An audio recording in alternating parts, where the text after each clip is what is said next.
Magpatuman ang Cagayan de Oro City Roads and Traffic Administration ug temporary traffic scheme palibot sa mga simbahan ug iladong pilgrimage site sa Dakbayan alang sa hapsay nga pag-obserba sa Semana Santa karong tuiga.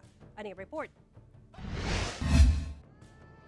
Dunay ipatuman nga temporary traffic scheme ang Roads and Traffic Administration sa Cagayan de Oro City LGU sugod ugmang adlaw Huwebes Santo hangtod sa Domingo sa pagkabanhaw. Naka-focus kini palibot sa entrada sa pilgrimage site sa Barangay Kugman ug Barangay Tablon sugod ugma ug sa Biyernes Santo. Sa entrada sa Malasag Shrine sa Barangay Kugman adunay gitagana nga 30 meters nga loading ug unloading areas para sa mga deboto.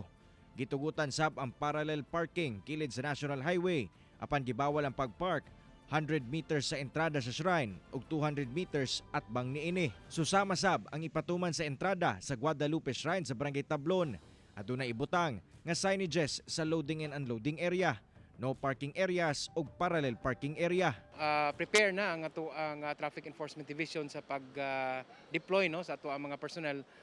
Dili kay gani kagahapong adlaw og kagabi no nagsugod na ang uban nga deployment nato sa atong uban nga mga personnel sa nagkadaiya nga mga lugar. Samtang aduna sa himong traffic scheme palibot sa mga simbahan sama sa St. Agustin Metropolitan Cathedral ug sa Jesus Nazareno Parish. One lane lang ang abli sa CM Recto Avenue pabor sa entrada sa Nazareno Parish aron dili magdasok ang mga deboto. Samtang sa St. Agustin Cathedral, full lane road closure ang ipatuman sa Fernandez Street gikan Capistrano hangtod Chano Brothers Street.